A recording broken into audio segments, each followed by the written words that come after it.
I've been thinking about integrity today, thinking about the story of Pilate, the man who is in many respects at the centre of the drama of Holy Week, who struggled to know who he was.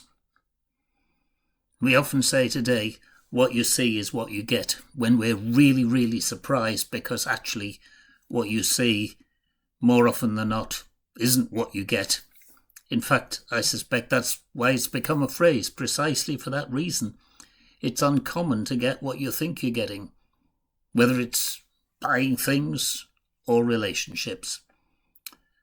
In fact, today, perhaps more than ever in the past, wherever you look, it seems like there's turmoil in all our political systems, turmoil all over the world for many different reasons, precisely because we have no idea what might happen next, and it's unlikely to have any obvious connection with what went before it.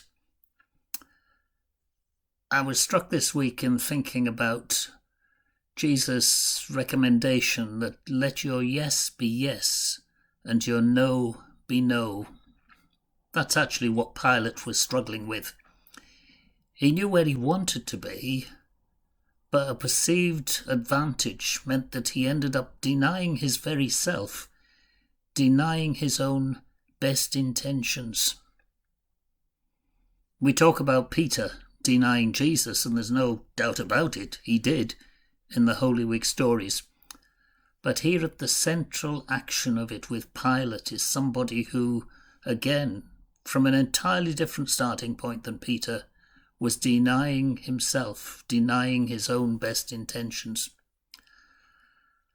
I guess there's always going to be a bit of a tension between what's right and what looks like it might bring some sort of immediate benefit. And I sometimes wonder if, when we Christians talk about mission, we're more bothered about that sort of compromised acceptance. We desperately want to be liked, if not loved. That we're more bothered about that than about our own integrity. As I've been thinking about these themes for Holy Week, I wonder, is one of the challenges of all this the need for us to commit ourselves afresh to keeping the main thing as the main thing?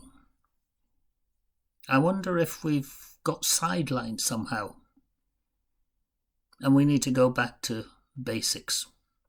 That's a question for me as well as for you. But I am finding that these Holy Week themes and reflections are challenging some of where we think we're at.